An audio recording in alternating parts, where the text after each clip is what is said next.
धंधा कर आरोपी गिरफ्तार हुआ है। पुरानी आबादी थाना पुलिस ने सूदखोर को गिरफ्तार कर लिया है। आरोपी सूदखोरी से जरूरतमंदों को फंसा रहा था।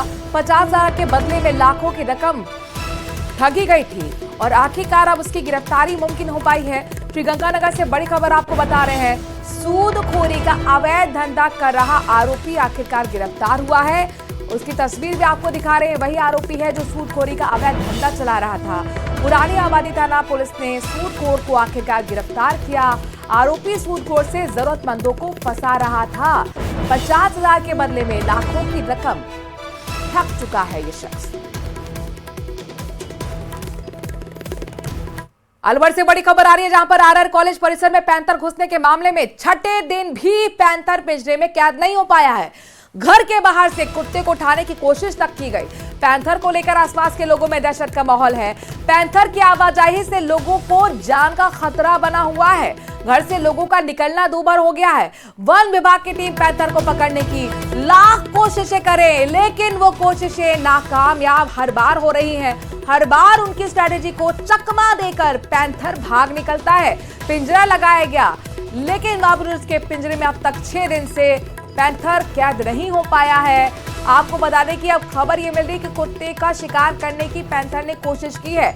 ये एक परिसर है जिसमें स्टूडेंट्स भी रहते हैं, लेक्चरर्स भी रहते हैं। ऐसे में लोगों को यहाँ पर डर अपनी जान का सता रहा है।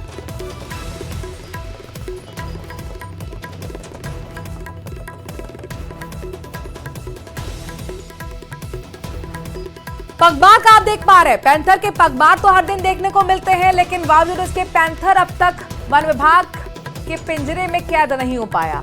पिंजरा लगाया गया, कैमरे लगाए गए, कैमरे में पिक्चर तो मिल गई, लेकिन पैंथर को अब तक वन विभाग की टीम नहीं पकड़ पाई है।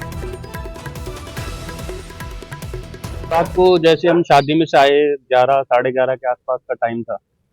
उस टाइम हमारा ये पालतू कुत्ता है जो एकदम से डरा हुआ था बहुत ज्यादा, और बहुत तेज तेज आवाजें आ रही थी इसकी। हम जैसे बाहर आके देखा, खिड़की में से देखा तो बहुत बड़ा जानवर, जब गौर से देखा तो तब पता लगा कि हाँ लियोपार्ड बिल्कुल घर के नजदीक आ चुका है। उसके बाद हम जोर से थोड़ा सा उसको चिल्लाए, तब जाके वो यहाँ से भाग गया। प्रदेश के एकमात्र हिल स्टेशन माउंट आबू में पारा लगातार गिर रहा है। गुरुवार को यहां का न्यूनतम पारा 2 डिग्री दर्ज किया गया। गिरते पारे के चलते लोगों की दिनचर्या में भी बदलाव देखने को मिल रहा है। वहीं ठंड का मजा लेने के लिए दूर दूर से सैलानी यहां पर पहुंच रहे हैं। सैलानी यहां पर नक्की झील पर पहुंचकर चाय की चुस्की का आनंद लेते दिखे।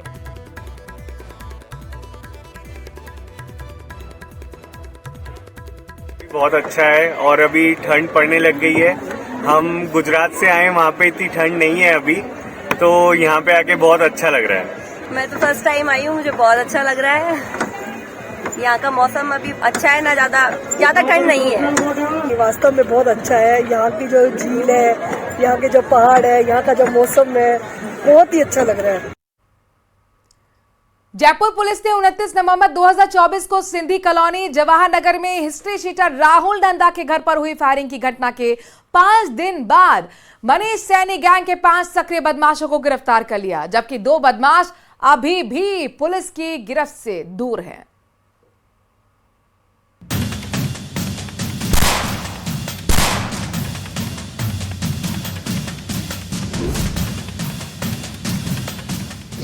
हिस्ट्री शीटर राहुल नंदा के घर फायरिंग का मामला।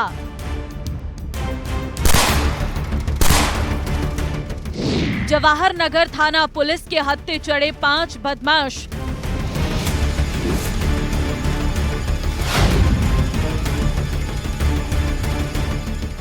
मनीष सैनी गैंग के बदमाशों ने की फायरिंग।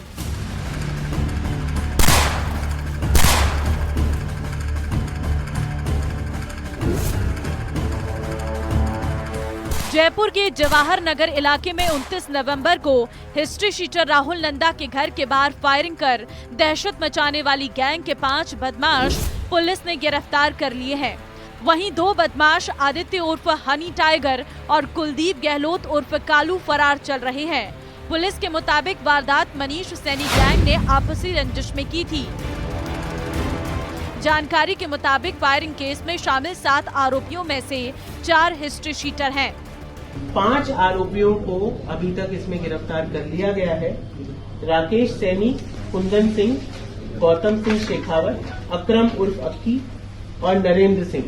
ये पांचों जो है वो बदमाश प्रवृत्ति के लोग हैं। इनके ऊपर जो बीएनएस की नई धाराएं, जिसमें ऑर्गेनाइज्ड क्रिमिनल क्राइम के ऊपर जो गैंग के रूप में काम करते हैं, आर्म्स एक्ट की धाराओं में हमने जो है वो चार्जशीट पेश करेंगे। और इसमें अभी जो 2 आरोपी बचे हुए हैं उनकी भी तलाश लगातार टीम कर रही है, जिनको भी जल्द गिरफ्तार किया जाए। डीसीपी पूर्व तेजस्विनी गौतम के मुताबिक गिरफ्तार 5 आरोपी जयपुर के रहने वाले हैं। वहीं फरार बदमाश आदित्य सिंह उर्फ हनी टाइगर के खिलाफ 7 केस दर्ज हैं। गौरतलब है कि 29 नवंबर की देर रात जयपुर के राजा पार्क इलाके में हिस्ट्री शीटर राहुल नंदा के घर के बाहर फायरिंग की गई थी। जिस वक्त वारदात को अंजाम दिया गया उस दौरान राहुल नंदा घर में मौजूद नहीं था, जबकि उसकी मां घर पर अकेली थी। वारदात का एक सीसीटीवी फुटेज भी सामने आया है, जिसमें फायरिंग के बाद भागते हुए हमलावर एक स्कूटी सवार से टकरा जाते हैं और स्कूटी सवार से भी मारपीट करके फरार हो जाते हैं। ये जैसा कि मैंने आपको बताया कि ये दोनों ही जो गैंग्स हैं, राहुल नंदा जिसके घर पे फायर हुई है वो खुद भी एक हिस्ट्री शीटर है, और इनकी और ये जो सामने वाले लोग हैं, इन दोनों की आपसी रंजिश की वजह से एक दूसरे को डराने के लिए या गैंग वॉर के उपलक्ष्य में इन्होंने हवाई फायर किया था।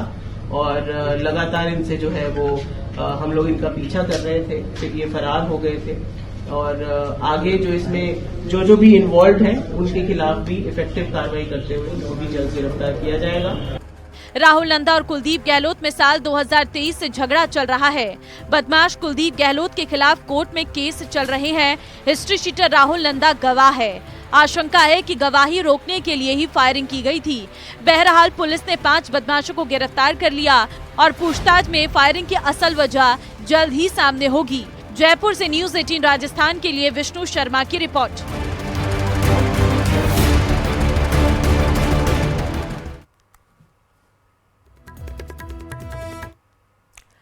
खबरों में आगे बढ़ रहे हैं। बड़ी खबर जैसलमेर से ले रहे हैं, जहां पर रात में घर में भीषण आग लग गई। आग में घर का सामान जलकर राख हो गया है। कड़ी मशक्कत के बाद आग पर काबू पाया गया है। आग लगने के समय घर में पूरा परिवार मौजूद था। ग्रामीणों ने सरकार से अब सहायता दिलाने की मांग की है। बड़ी खबर आपको बता रहे हैं, जैसलमेर से बड़ी खबर है, जहां पर रात के अंधेरे में घर में आग लग गई। धू धू कर पूरा घर जलता हुआ आपको नजर आ रहा है। भीषण आग की लपटें आपको दिख रही होंगी। सामान जितना भी घर के अंदर रखा था वो तो राख हो चुका है, लेकिन गनीमत यही कि परिवार सुरक्षित है, क्योंकि जब ये आग लगी थी तब पूरा परिवार घर के अंदर ही मौजूद था। अब ग्रामीणों ने सरकार से सहायता दिलाने की मांग की है।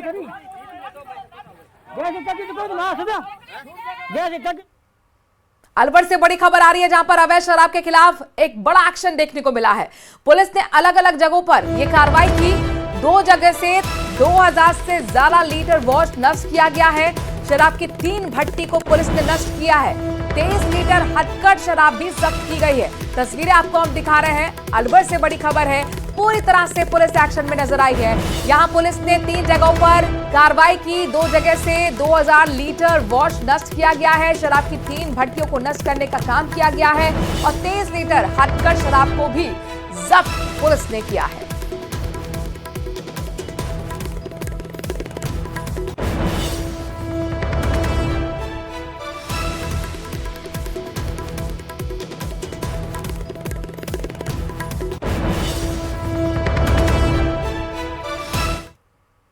देवनारायण योजना के बिगड़े हालात और एमबीसी वर्ग के छात्रों की अटकी स्कॉलरशिप समेत कई मुद्दों को लेकर गुर्जर आरक्षण संघर्ष समिति ने शासन सचिवालय में अधिकारियों के साथ बैठक की है, जिसमें अधिकारी को साफ चेतावनी दी गई कि अगर उनकी मांगों पर गौर नहीं किया गया तो जल्द बड़ा आंदोलन किया जाएगा और इसके लिए प्रशासन ही जिम्मेदार होगा। हमने कई बार इन अधिकारियों को चेताया है। वही गुजर है, वही पटरी है, वही सब कुछ है और ये सरकार भी जानती है। देवनारायण योजना में अनियमितता से खफा गुर्जर समाज ने एक बार फिर संकेत दिए हैं कि अगर खामियों को दूर नहीं किया गया तो वो वक्त दूर नहीं जब गुर्जर समाज एक बार फिर आंदोलन की राह पकड़ लेगा। इसी मुद्दे को लेकर जयपुर में शासन सचिवालय में गुर्जर आरक्षण संघर्ष समिति ने पदाधिकारियों ने अधिकारियों के साथ बैठक की, जिसमें पिछले सत्र की अटकी स्कॉलरशिप, नए सत्र में रुके हुए एडमिशन और देव नारायण छात्रावास में वार्डन की नियुक्ति जैसे मसलों पर नाराजगी जताई गई। मेरे को ये बताते हुए बहुत दुख हो रहा है कि गुरुकुल योजना में सत्र 6 महीने का निकल चुका है और बच्चों का एडमिशन अभी तक नहीं हुआ है।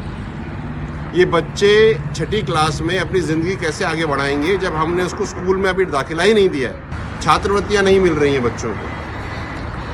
समझ में नहीं आ रहा देवनारायण योजना कहाँ थी और कहाँ पहुँच गई। हॉस्टल्स, गर्ल्स हॉस्टल के अंदर फीमेल वार्डन्स नहीं है, टीचर्स पूरे नहीं हैं, छात्रवृत्तियां मिल नहीं रही, स्कूल पे एडमिशन ही, खाना खराब मिल रहा है हॉस्टल्स में। स्थिति गंभीर है। बैठक में गुर्जर आरक्षण संघर्ष समिति के अध्यक्ष विजय बैंसला समेत कई पदाधिकारी मौजूद रहे, जिन्होंने बैठक के बाद गुस्सा जाहिर करते हुए कहा कि समिति काफी वक्त से अधिकारियों का ध्यान समस्या की तरफ आकर्षित करने की कोशिश कर रही है, लेकिन ध्यान नहीं दिया जा रहा है। ऐसे में गुर्जर समाज के पास सड़कों पर उतरने के अलावा कोई चारा नहीं होगा। हमने कई बार इन अधिकारियों को चेताया है, बार बार चेतावनी दी है कि इसकी व्यवस्थाएं सुधारें, लेकिन उसके बावजूद भी कोई व्यवस्थाएं खास तौर पे सुधरी नहीं है। और अगर ये हालात आगे अधिकारियों ने हमारी नहीं सुनी, चेतावनी के बावजूद उन्होंने सुधार नहीं किया, तो हमारा समाज फिर वही गुर्जर है, वही पटरी है, वही सब कुछ है। और ये सरकार भी जानती है, पिछली सरकारों ने भी देखा है, फिर गुर्जर अलग राह अपनाएंगे और सरकार को उसका खामियाजा भुगतना पड़ेगा। समय रहते व्यवस्थाओं को सुधार लिया जाए तो ज्यादा ठीक रहेगा। राजस्थान में देवनारायण योजना के तहत आर्थिक रूप से वंचित वर्ग के छात्रों को शिक्षा के मौके दिए जाते हैं। इस योजना में प्रोत्साहन राशि के साथ स्कूटी देने की भी व्यवस्था है, लेकिन आरोप है कि देवनारायण के तहत चलाई जा रही कई योजनाओं में खामियां पाई जा रही हैं। बहरहाल गुर्जर आरक्षण समिति से आंदोलन की चेतावनी जारी कर दी है। अब देखना होगा कि अधिकारी इस चेतावनी को कितना सीरियस लेते हैं। जयपुर न्यूज़ 18 राजस्थान के लिए लवली वधवा की रिपोर्ट।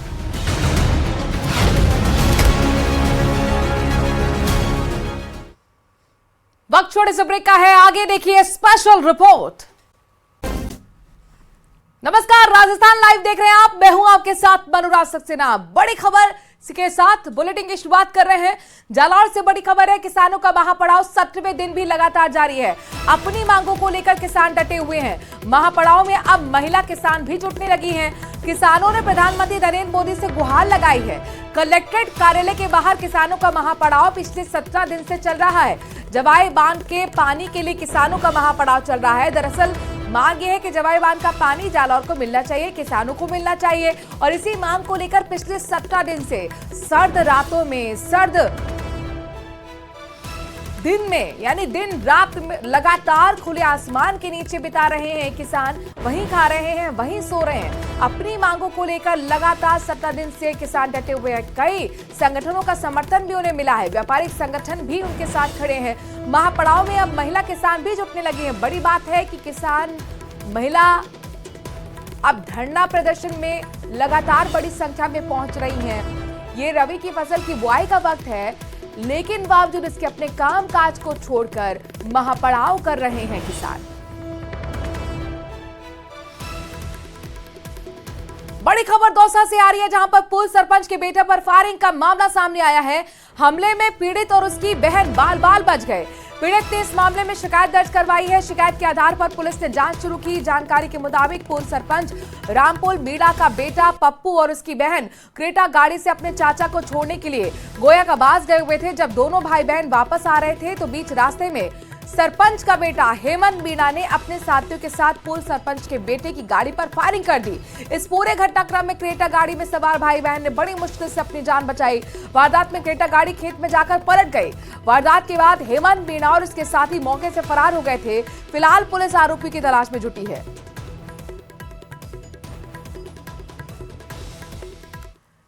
इस बीच बड़ी खबर कोटा से आ रही है। महिला के साथ दुष्कर्म के मामले में आज धरना प्रदर्शन चलने वाला है। 11 बजे हिंदू संगठनों की ओर से धरना दिया जाएगा। कैथून थाने के बाहर ये धरना प्रदर्शन होगा।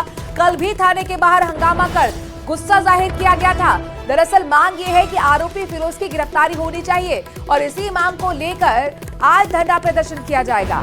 आपको बता दें कि ईंट भट्टा पर काम करने वाली महिला के साथ दुष्कर्म का आरोप उस पर लगा है। वीडियो वायरल करने और जान से मारने की धमकी देकर दुष्कर्म का आरोप उस पर है।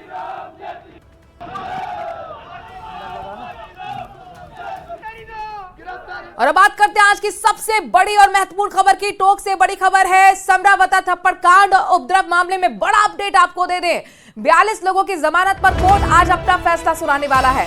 गिरफ्तार 42 लोगों की जमानत पूरी हो चुकी है। सुनवाई जिला एवं सेशन कोर्ट में सुनवाई पूरी हुई थी। बहस के बाद कोर्ट ने पिछली सुनवाई में फैसले को सुरक्षित रखा था और आज इंतजार कोर्ट के फैसले का है। बहुत महत्वपूर्ण ये फैसला होने जा रहा है। पूरे प्रदेश की निगाह कोर्ट पर टिकी हुई है। आपको याद होगा कि जिस वक्त वोटिंग हो रही थी उसी दौरान थप्पड़ कांड सामने आया था। समरावता में नरेश मीणा ने एसडीएम को थप्पड़ मारा था और उसके बाद कई लोगों की गिरफ्तारी हुई, जिसमें 42 लोगों की जमानत पर कोर्ट आज फैसला सुनाने वाला है। तो जेल मिलेगी या बेल आज साफ हो जाएगा। चित्तौड़गढ़ की सदर निम्बाहेड़ा थाना पुलिस ने नशा तस्करों पर शिकंजा कसा है। पुलिस ने कार से 40 किलो 500 ग्राम डोडा चूरा जब्त किया है। साथ ही कुल 4 आरोपियों की गिरफ्तारी की है। दरअसल पुलिस की टीम थाना सर्कल में एक कार को रोककर तलाशी ले रही थी कि इसी दौरान कार से 40 किलो से ज्यादा का अवैध अफीम डोडा चूरा जब्त किया गया। गिरफ्तार आरोपियों से डोडा चूरा खरीद फरोख्त करने वालों को लेकर जांच की जा रही है।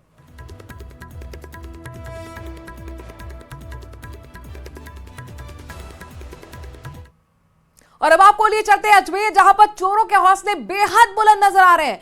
आए दिन वो चोरी की वारदात को अंजाम दे रहे हैं। ताजा चोरी का मामला आदर्श नगर थाना क्षेत्र का है, जहां चोरों ने एडवोकेट के घर में चोरी की वारदात को अंजाम दिया। ताले तोड़कर चोर घर में रह के गहने और नकदी लेकर फरार हो गए। पीड़ित एडवोकेट ने मामले की शिकायत आदर्श नगर थाने में दी है। पुलिस मामले की जांच में जुटी है। एडवोकेट संजय गुर्जर ने बताया कि वो पिता की तबीयत खराब होने पर किशनगढ़ गए हुए थे। वापस पहुंचे तो कमरे का ताला टूटा हुआ मिला। घर के अंदर सारा सामान बिखरा हुआ था। अलमारी का लॉकर भी टूटा हुआ मिला। पीड़ित एडवोकेट ने बताया कि चोर नकदी और गहने लेकर फरार हुए हैं। शिकायत पर पुलिस मौके पर पहुंची। घटना का स्थल का मुआयना कर जांच पड़ताल शुरू की गई है। एडवोकेट का कहना है कि उनके घर पर लगे सीसीटीवी में 2 चोर दिखाई दे रहे हैं और इसी फुटेज के आधार पर अब चोरों की तलाश में पुलिस जुट गई है। करीब 65,000 नकदी और आधा तोड़ा सोने के मामले, आधा तोड़ा के करीब मंगलसूत्र, 2 पायजेब बच्चों की थी, वो लेके गए चोर और करीब सारा सामान बिखरा हुआ था। और सीसीटीवी फुटेज में जब हमने देखा हॉस्पिटल के कैमरे से, 2:54 पे करीब स्प्लेंडर बाइक पे आए थे 3 जने, हेलमेट पहन रखा था और 3:24 पे वारदात करके निकल गया। कोटा के टीचर्स कॉलोनी में फाइनेंस कर्मी से 36 लाख रुपए की लूट की वारदात का पर्दाफाश करना अब यहां पर पुलिस के लिए बताया जा रहा एक बड़ी चुनौती बन गया है। वारदात के 10 दिन बाद बीत जाने के बाद भी एक भी आरोपी की गिरफ्तारी नहीं हो पाई है। शहर के गुमानपुरा थाना इलाके के टीचर्स कॉलोनी में 10 दिन पहले एक फाइनेंस कंपनी के कार्मिक के साथ पुलिस वर्दी में आए बदमाशों ने 36 लाख रुपए की वारदात को अंजाम दिया था। बदमाशों ने पीड़ित फाइनेंस कर्मी को ड्रग तस्कर बताकर धमकाया और कमरे में रखा 36 लाख रुपए से भरा हुआ बैग ले लिया। फाइनेंस कर्मी को पकड़कर उसे गाड़ी में बैठा लिया। उसके बाद कोटा शहर के चंबल हैंगिंग ब्रिज की तरफ ले जाकर रास्ते में सड़क किनारे छोड़ दिया। 36 लाख की लूट को अंजाम देने वाले बदमाश सीसीटीवी में तो कैद हुए, लेकिन बावजूद उसके अब तक पकड़ से दूर है।